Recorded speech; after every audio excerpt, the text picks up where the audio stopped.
It's a risk, and that's why it comes back to that whole thing about needing to take a significant segment of the population with you. You can't do something so unbelievably unpopular that you invite your own repression. You need to do something that people will understand or that they will sympathize with, to the point where when that repression comes, there's a way to push back against it. And we're kind of seeing that at the minute with this pushback against this potential policing bill.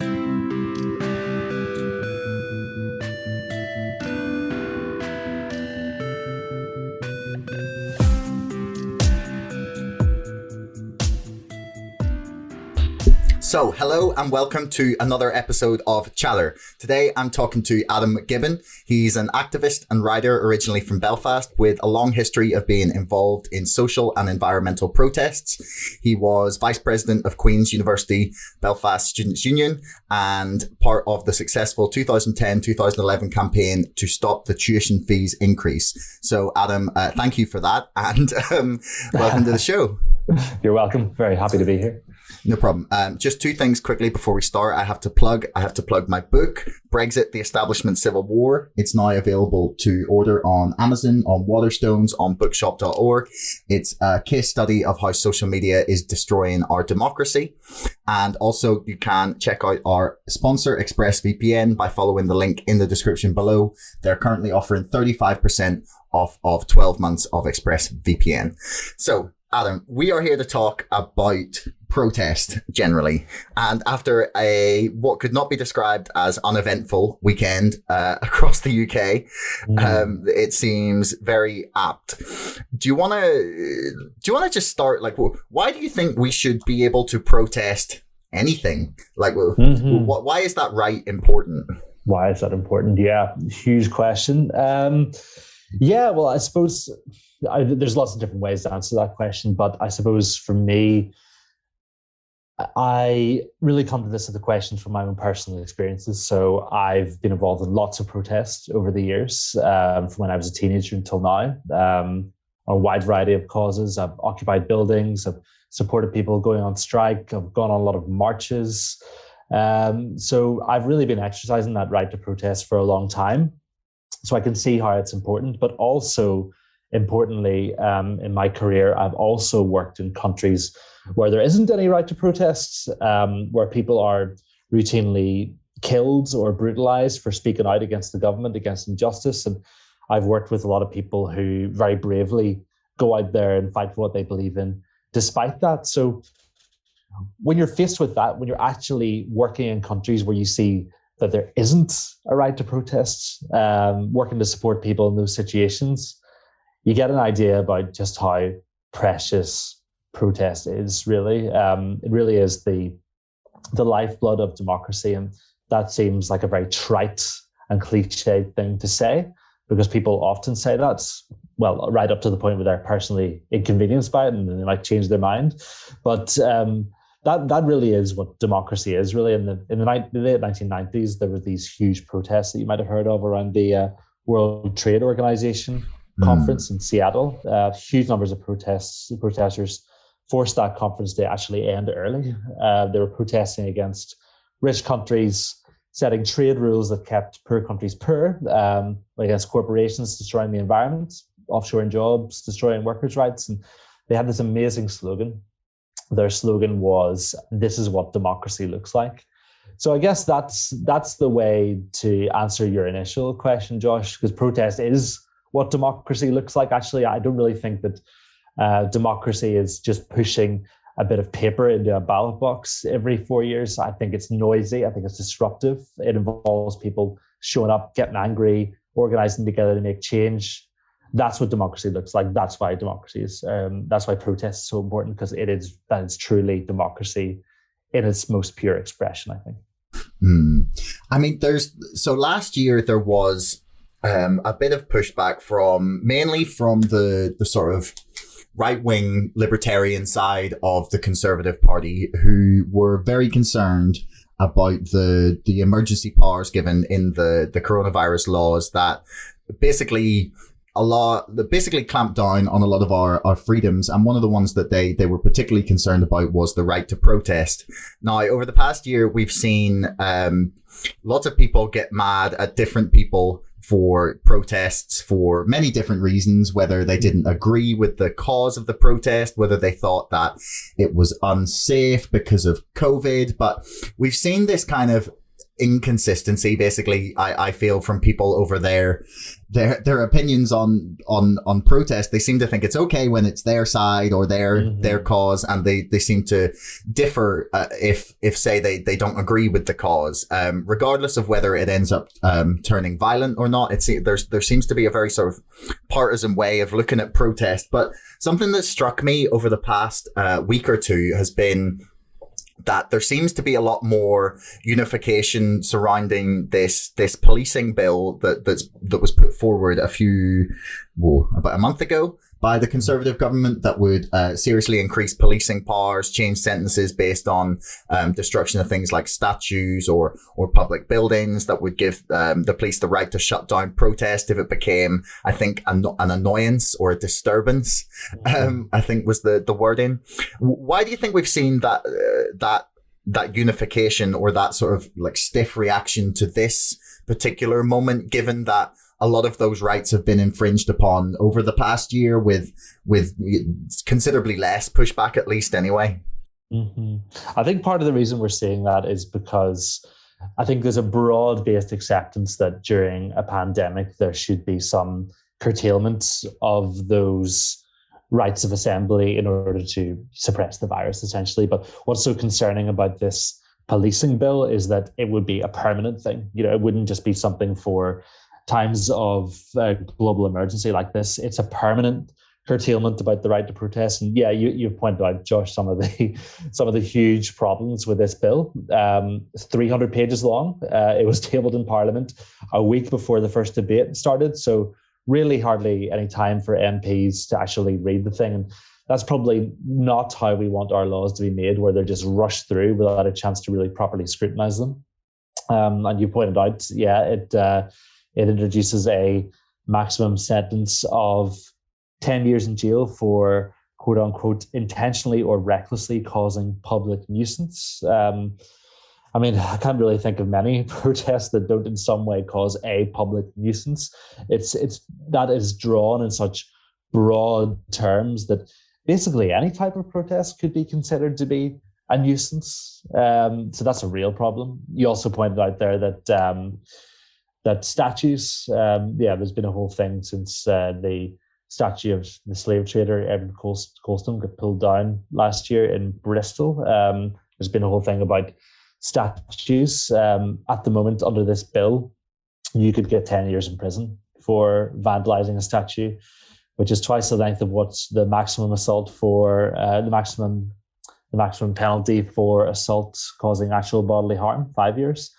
So there's a lot of crazy things in this bill, notwithstanding the fact that it's going to criminalize an entire way of life for traveller communities. It's going to make their existence effectively illegal. Huge problems with that. And there has been, as you say, a little bit more unity around it, but a lot of the people on the libertarian right, or people who at least claim to be on the libertarian rights, particularly the Conservative Party, we haven't really heard it from enough of those people yet. We've heard Theresa May come out against it. She was a former Home Secretary, of course, not exactly known for being a liberal. But a lot of the people who were really, really angry about this temporary curtailment of our rights of assembly during the coronavirus crisis have been notably silent about this bill that's going through. And I think part of that is because of who the bill is aimed at. I think it's pretty obvious it's aimed at Black Lives Matter, Extinction Rebellion, protest movements that have sprung up over the last couple of years and threaten the status quo, essentially. Now, we'll get one of the things we're obviously talking about here is when protests can spill over into becoming violent. Somewhat, mostly peaceful is a phrase that gets thrown around a lot. And I heard someone comment, actually, it really cracked me up about it. I can't remember who it was. It was like, O.J. Simpson was mostly peaceful the night he killed his wife. Or didn't. Sorry, well, allegedly killed his wife. It was lucky you said that. Yeah.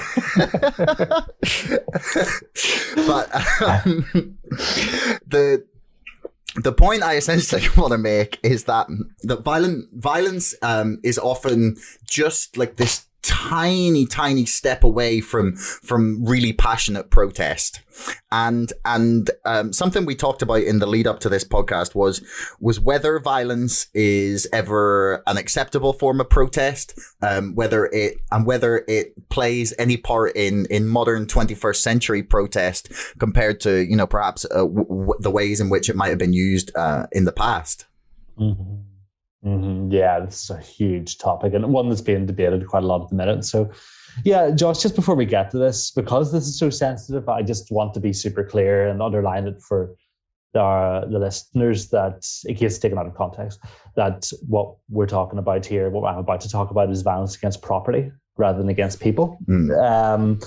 If you look at the history of protests, people tend to have an accurate view of the role played by violence or violence against property in protest. You know, we often hear things about how the American civil rights movement was entirely peaceful, that the Indian independence movement was entirely peaceful, Gandhi was entirely peaceful.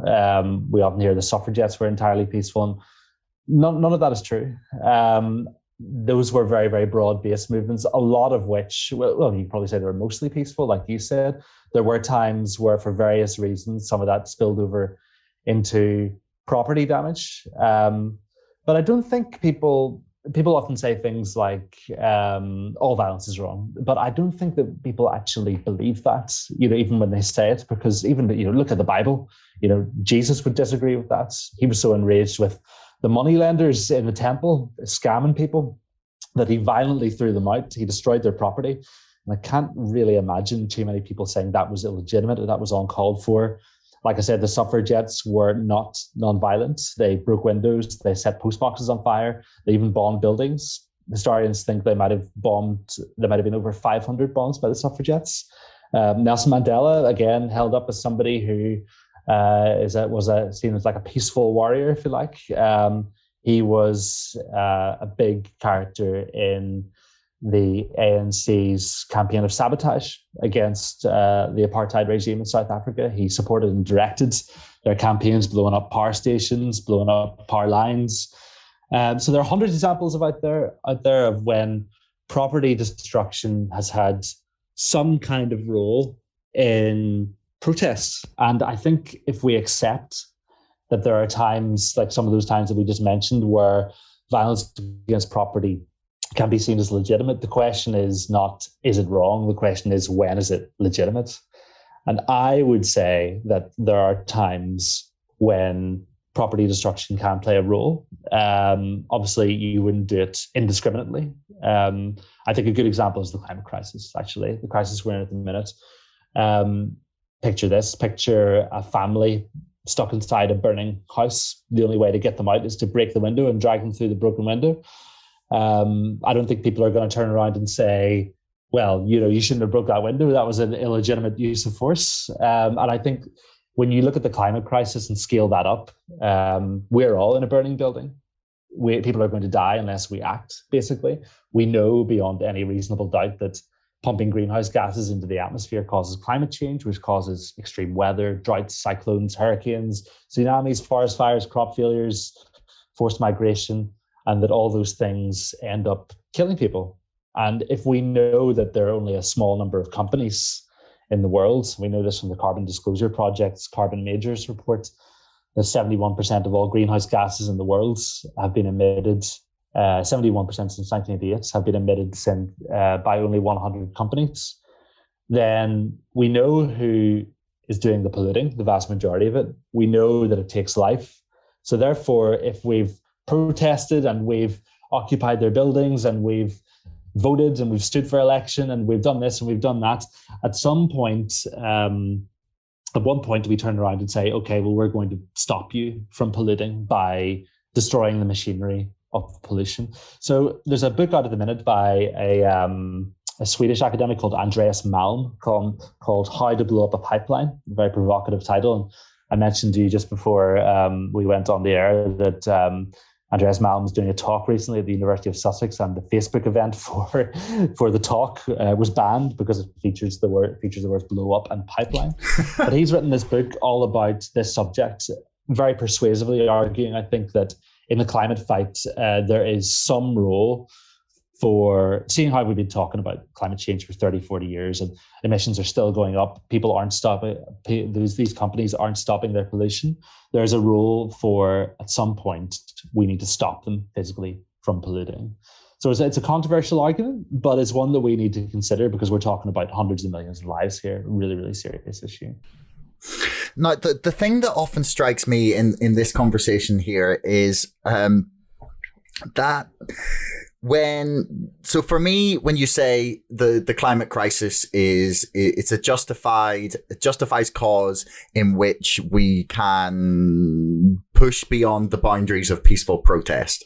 That this is such an urgent cause that we need to be disruptive. We need to say, as Extinction Rebellion have done, block bridges, glue yourselves to the front of the stock exchange.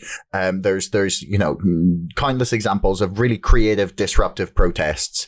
Going outside of Extinction Rebellion, some of the people in Bristol had staged a sit down there in the Kill the Bill protests where they blocked the M32 in both directions for a while, as far as I'm aware, which was like a big, that's not insignificant. And then essentially like and to me, those seem like just causes.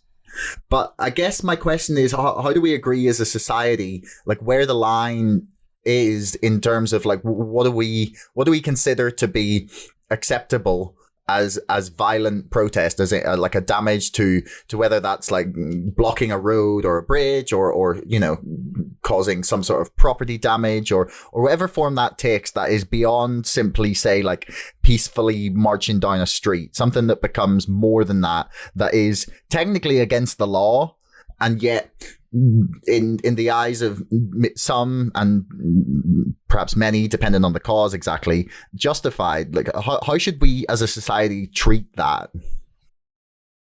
Yeah, it's a huge question. To some degree, society will be a little bit self-policing about that because say if you or I went out tomorrow and you and I decided between ourselves, you know what, anybody who drives a car is evil and they're contributing to the climate crisis, and therefore we have to burn all the cars. Now, I'm not saying I believe that because I certainly don't, but if you and I went and did that and we torched 200 cars, then society would turn around us and say, this is completely unacceptable. I can't believe you've done this, blah, blah, blah, blah.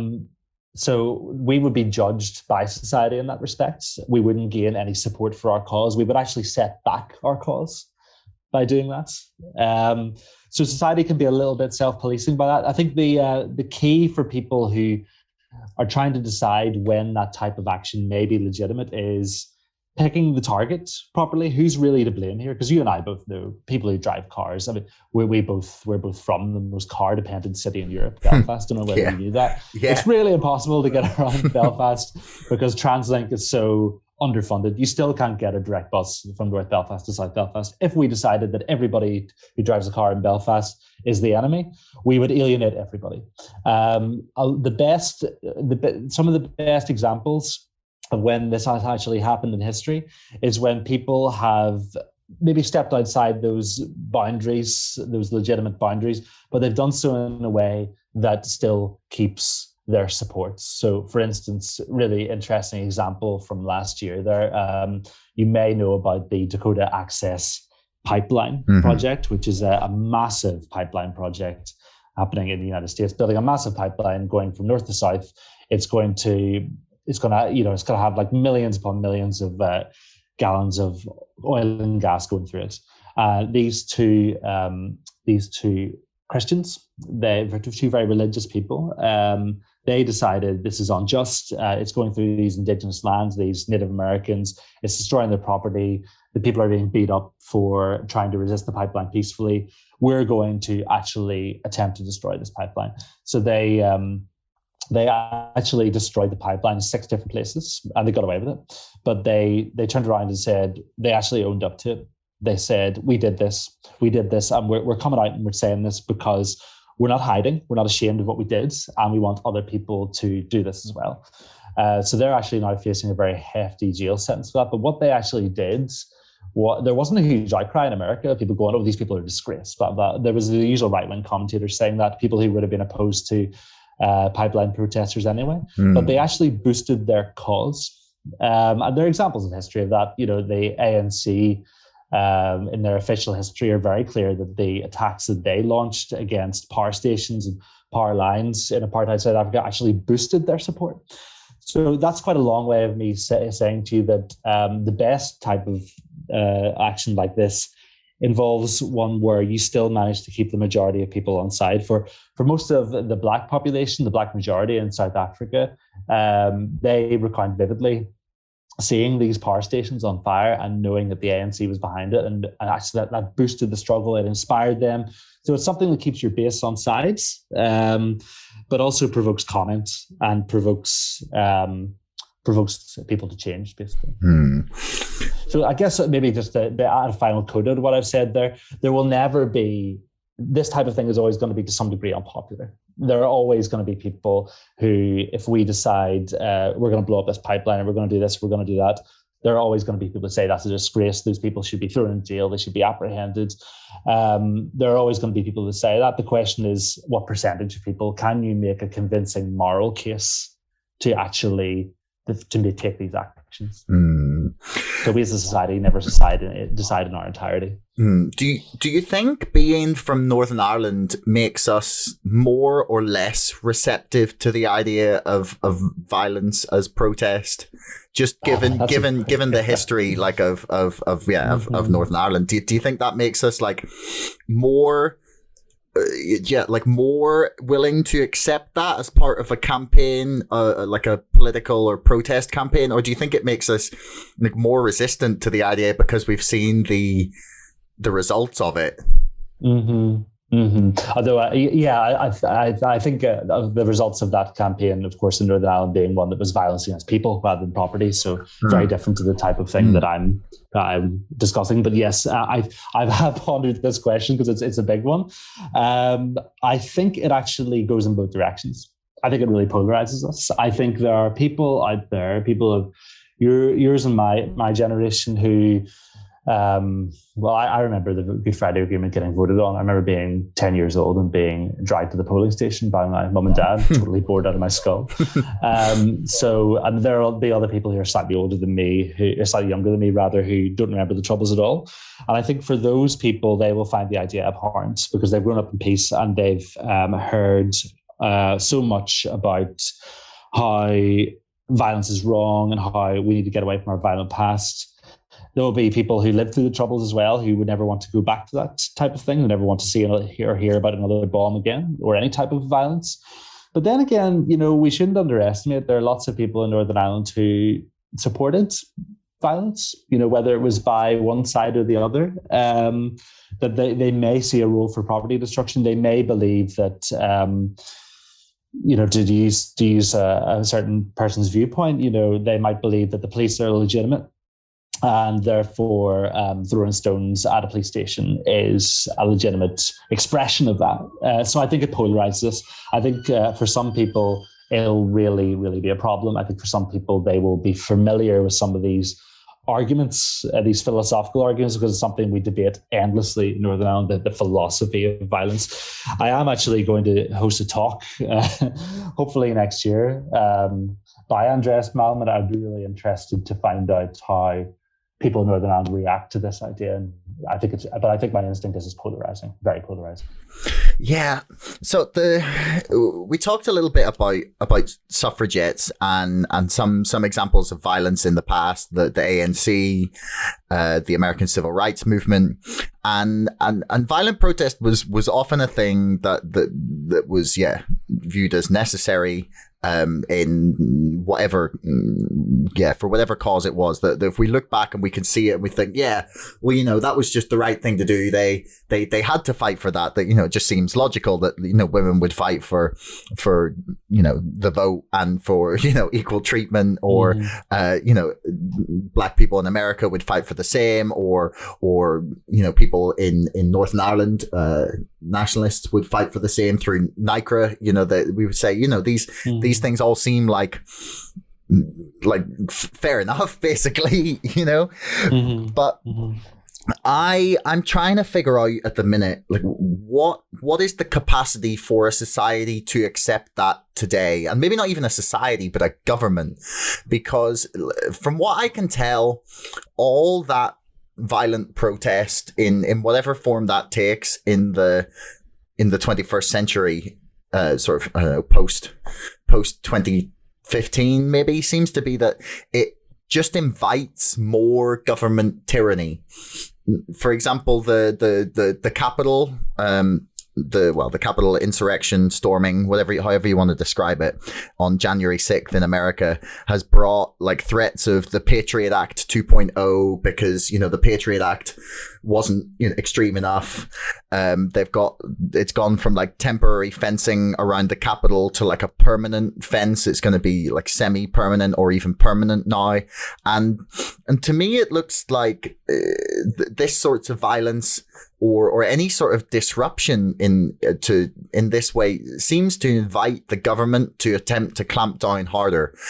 For example, Extinction Rebellion have been very successful in the way they've protested, but they've also now become the target of this new policing bill. And I'm curious as to whether you think that the sorts of destruction of property or any kind of disruptive protest other than just, like I said, marches, play a role in the 21st century, or whether government is too happy to then use that as an excuse to clamp down for that to be a way that would legitimately advance the cause. Yeah, it's a huge question. It's one of the big philosophical questions that Malin deals with in his book around this idea of protest and how it might actually invite more tyranny or more scrutiny by government. Yeah, it's a risk. It's something that he acknowledges in the book, that if you step outside that realm, you do invite the potential for more repression. But I guess his overwhelming point is that the situation is so urgent, and it's so imperative that we act, particularly when it comes to climate change, when we have a situation where in no other crisis before, we're able to measure in very exact terms when we need to sort things out and how and why, in a way that perhaps other movements in the past that operated purely on moral arguments as opposed to moral arguments plus climate arguments or scientific arguments. There is an imperative to act very, very quickly. So yeah, it's a risk. It's a risk, and that's why it comes back to that whole thing about needing to take a significant segment of the population with you. You can't do something so unbelievably unpopular that you invite your own repression. You need to do something that people will understand or that they will sympathize with, to the point where when that repression comes, there's a way to push back against it. And we're kind of seeing that at the minute with this pushback against this potential policing bill, where we're starting to see a bit of a cross political consensus. Not enough, but yeah, that is a huge issue. On the issue of governments never accepting the use of force, yeah, governments will never accept the use of force by anybody apart from themselves. They see themselves as being the sole legitimate arbiter of the use of force, and for people who aren't them to do it, that's a huge problem for them. So yeah, they do invite that repression. It's repression that is almost a compliment in itself. The idea of that repression is a compliment because it shows that you're being effective. That's why we've got for these extra powers, so they can deal with Extinction Rebellion, with Black Lives Matter, with popular protest. And when I say deal with, I mean repress. The role of the police is supposed to be to facilitate protest, not to completely rub it out. which is what this government is trying to do with this policing bill. I think that's a point that's very seldom made, is that the police are meant to be there in order to protect our right to protest rather than to protect the government from our protests. I think that gets lost on people a lot. I think it does. Yeah, I think it really does. It goes back to this whole idea about why this bill is being proposed. And we know that because it's on the public record, through freedom of information requests and through them saying it openly, that the Commissioner of the Metropolitan Police, Cresta Dick, has been pushing for this law for over a year, because they were very, very embarrassed by what happened towards the end of 2019 in London, where the Extinction Rebellion had 30,000 people on the streets of London, and the police banned the entire protest. Then the High Court ruled that was illegal. You can't just ban a whole concept from a whole city. So they've been embarrassed by it, and that's why they want these powers. And I think you have to stop and ask yourself whether that's the way we want policy making to be done, where the police don't feel that they've got enough powers and we're embarrassed, so that they want these extra powers to be able to stop them from being embarrassed in the future. Like, that's not the way policy should be made, just because the Home Secretary and a bunch of right-wing Tory MPs had a go at the Commissioner. So in order to save face, we need these new laws. It comes back to this whole idea about the fact that the police are there to facilitate, they should be there to facilitate protest, and democracy should facilitate protest, not completely destroy it and rub it out. How hopeful are you about what happens here with these protests? I mean, to me, it kind of looks like. Now, I'm not saying that these things wouldn't have sprung up as issues anyway, but I feel like the protests and the kind of lashing out has been exacerbated to some extent, at least by the fact we've all been locked down for the best part of a year. I feel like these it's made us more volatile almost. But I'm kind of given this small amount of hope that I kind of felt like the British public had rolled over a little bit in the loss of our civil liberties. But you know, at least now it seems like we're standing up for rights that when it seems they may be disappearing longer than just temporarily. Like how much hope do you have that that the protesters will defeat this policing bill and that it won't just come back in a couple of months? I have to be hopeful. I think I have to be optimistic and hopeful all the time as an activist. I think it's really impressive what's been done, actually. There's been lots and lots of protests up and down the country about something that's really hard to explain. You know, it's one of these situations where you have to go through a whole philosophical thing about how protest is really important. You have to argue against the idea of giving the police more power, because to the average person, that sounds like a good thing. I noticed some activists have been calling it the police crackdown bill. I actually don't think that's a good idea, to be honest, because I think the average person probably hears police crackdown and thinks, oh, good, that's a good thing. I'm hopeful that there's the beginnings of a cross-party consensus emerging. You know, like I said, Theresa May and David Blunkett, two former Home Secretaries, have now come out against the bill. We need to see more people on the Tory right coming out against it. You know, we've heard a lot over the last little while about cancel culture and free speech and how freedom of speech is so great. Well, I'd like to see quite a lot of the people who were talking about free speech come out against this bill, because this really is the most significant threat to free speech, not being shouted down at some university campus, or the idea about not being able to be publicly racist. Like, this is genuinely a real threat to democracy. I'd really like to see some more people in the Tory right come out against it. And I think once that starts to happen, then we've got the beginnings of a winning coalition that can start to roll this back. But ultimately, when we've got such a right-wing government who we're living through a time of such disruption, there are going to be more movements like Black Lives Matter, Extinction Rebellion. There are going to be movements that are even more forthright than Extinction Rebellion, because Extinction Rebellion are merely they practice strategic nonviolence, streets of pacifism. They would never, for example, advocate the type of things that Andreas Malm is advocating, like, you know, property destruction, things like that. There are going to be other movements that come out of there. We're in this period of disruption. There's going to be more disruption.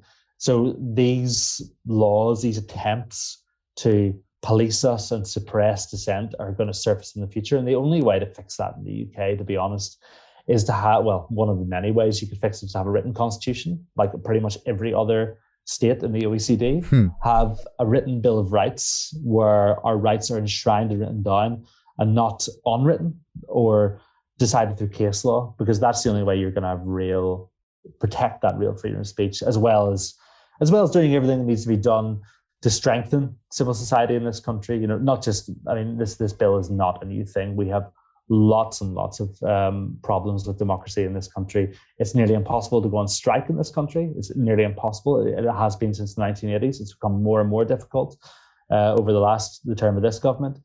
It's been incredibly difficult since 2015 for charities to organize themselves around election time because of the Lobbying Act. So there's been a long tail of these types of suppression.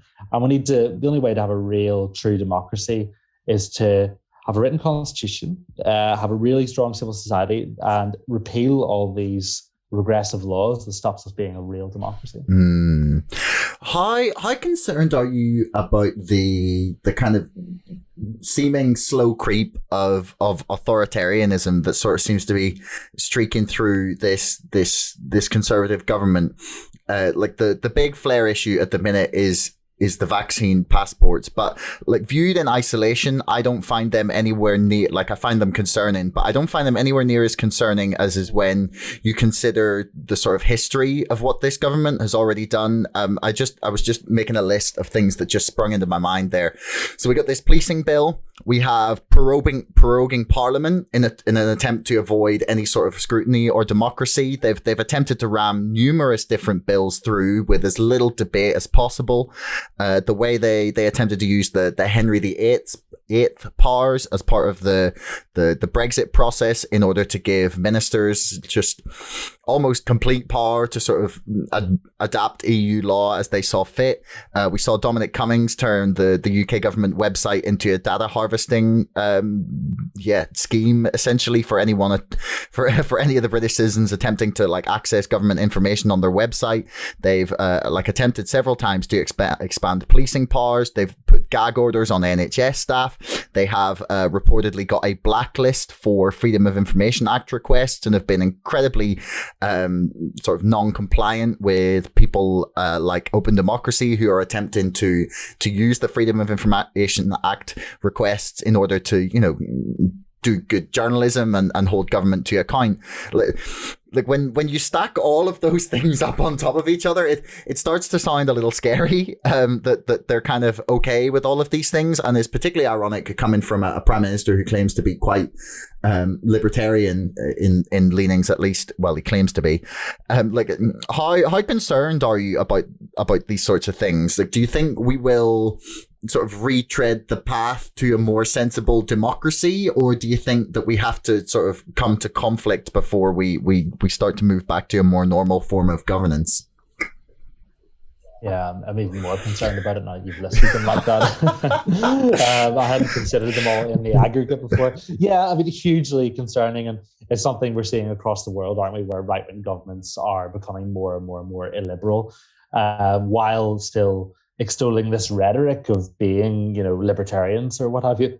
I think it's hugely, hugely concerning, rolling back a lot of the progress we've made in democracies over the last 30, 40, 50 years. And the question of where we go from here really depends on all of us. You know, there really should be a great democratic movement in this country, a cross-party affair where people get together and say, this is a disgrace. You know, we live in a country where a government can have a massive majority with like 40% of the vote. Like the majority of people of voting age in this country didn't vote for this government. So we've got a disproportionate voting system. We've got everything that you've mentioned. We've got what I mentioned there around it's incredibly difficult to organize a trade union in this country, to the extent that trade union membership has dropped by millions since its peak in the 1970s. And because of that, wages have dropped. So we've got financialization of housing. It's impossible for very many people in this country to ever think about buying a house, and all these types of things building up. Yeah, you want to hope that at some point all of these things will coalesce and we'll be able to roll this back and have an even get to where we were and have an even greater democracy. But it's really down to citizens. Yeah, it's a hugely problematic situation to be in the way all the things you mentioned. One thing you didn't mention was voter suppression, United States style voter suppression, which we're starting to see in the UK, where we start to require people to have voter ID, which, of course, I know we have in Northern Ireland. Yeah, but there's a lot of evidence this is one thing I've never understood. Like, we just get it sent out to us, and then we have to present like an ID at the polls. So I guess to me it doesn't feel like a big thing. I've never quite understood why that's a problem. Like, if you want a voter ID for everyone, just send everyone one, like, just for voting. Do you know what I mean? I've never understood that like, it's almost as if they're saying that there's only these two binary choices, and there's like, no, there's a really easy way to solve this. Yeah, the question is who gets the ID and how easy it's made to actually get one of those IDs. Is it going to cost money? How easy is the process? Those types of things. And also, why are we doing this? The whole argument is that this is to prevent voter fraud. There's virtually no voter fraud in the UK. And I know this because I've been involved in enough election, not just because the Electoral Commission said, because I've been involved in enough election campaigns to know how absolutely impossible it would be to commit wide-scale voter fraud. It would actually be easier to just go out and win the election than to come up with a conspiracy, to come up with some kind of broad-based conspiracy that would sweep an election. It would be easier to just win. That's how hard it is to do voting fraud in the UK. But that is the reason that the Conservatives give for putting forward these bills. So that's another quite illiberal thing as well. So when you stack all that up, really, we need a democratic movement in this country that's going to push back against all of this and get us to the point where we've got a real democracy again, with an enshrined constitution, so we can have those rights and keep them. Really strong civil society, charities, trade unions, all these types of things which make democracy rich and vibrant and improve society. But we have to fight for that. And I think the question is, what is the vehicle that you choose to do that? For a lot of people, that would have been the Labour Party. Over the past year, I think the Labour Party has disappointed a lot of people. And regardless of where you sit on the left-right spectrum, I think they're clearly failing to take the progress that they made in the 2017 general election and build upon it, which should be everyone's first instinct. How do you get all these people who are quite enthusiastic about Corbynism and meld them and join them to others? We're not seeing that. There may be other ways to do it, of course. There's not just party politics involved, but we need a democratic movement in this country to push back against those. And it's up to all of us to do that. Where do you see that coming from? Do you see that being like a very grassroots-based thing? Do you see any sort of movements springing up at the minute that sort of suggest to you that they might be the vehicle through which this happens, or perhaps one or two more high-profile people that you could see leading it? Like, where do you think that comes from? Like, in your mind? It's a difficult one. I think when you look at countries who have experienced illiberal systems of government, whether that's like just a Viktor Orban style semi-democracy situation or whether it's a full totalitarian thing, these things tend to be totally under the surface for decades and decades and decades. And there can be moments where like a torch paper is lit and suddenly there are hundreds, thousands of people on the streets. I think the building blocks of that come from existing civil society. Trade unions are still the best force in this whole country for redistributing wealth from the richest to the poorest. And you can back that up with statistical evidence. It's pretty obvious that when trade union membership was at its highest in the UK, the 99%, if you like, were getting more of the share of income than they were at any point before that. So it's trade unions, it's renters unions, people getting together to protest against their landlords, it's community groups, it's political parties as well. I think it's probably all those things, because people aren't monolithic like that. People aren't binary. People have lots of different affiliations, don't they? Some people might be involved in a political party, but also in a community group. Sometimes there just needs to be this sudden sense, this realization. So that's what's missing, this realization that our democracy is being eroded. And I mean far beyond the protests we've seen already, like a realization by people who don't think about politics every day. The average citizen in the UK thinks about politics for 5 minutes a week. So I know lots of people who probably think, God, that'd be amazing. That's, you need to get into the consciousness of people who are frankly just too busy, like they're really struggling through this pandemic. And even before the pandemic, they had a really busy job. They've got kids to feed. They're not earning enough. They're really struggling to get on the housing ladder or even to feed their family. You need to get into those people's consciousness and organize those people. And it's not something that happens easily, but there might come a point in the future where a torch paper will suddenly be lit and we'll see something like that emerge.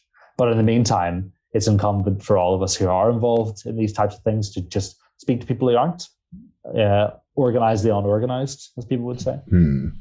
What are you involved with at the minute that people can check out then, if they're thinking, I want to find out more about Adam, or try and get involved in some local things that he's involved in? Like, whoa, what would you suggest they look at?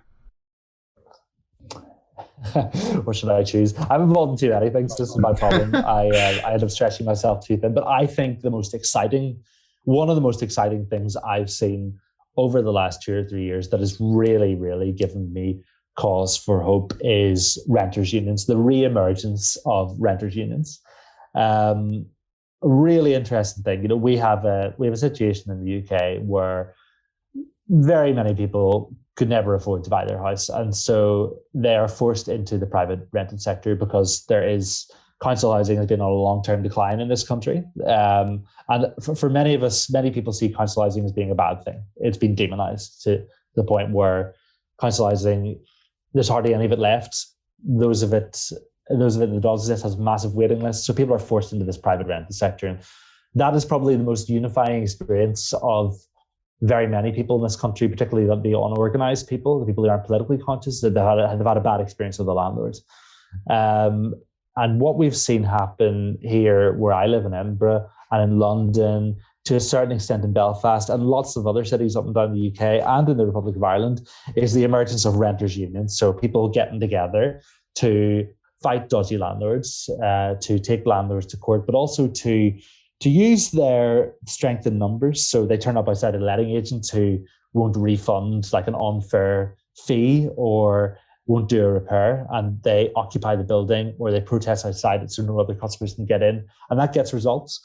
And we're starting to see groups like Acorn, it's one of the main groups in the UK.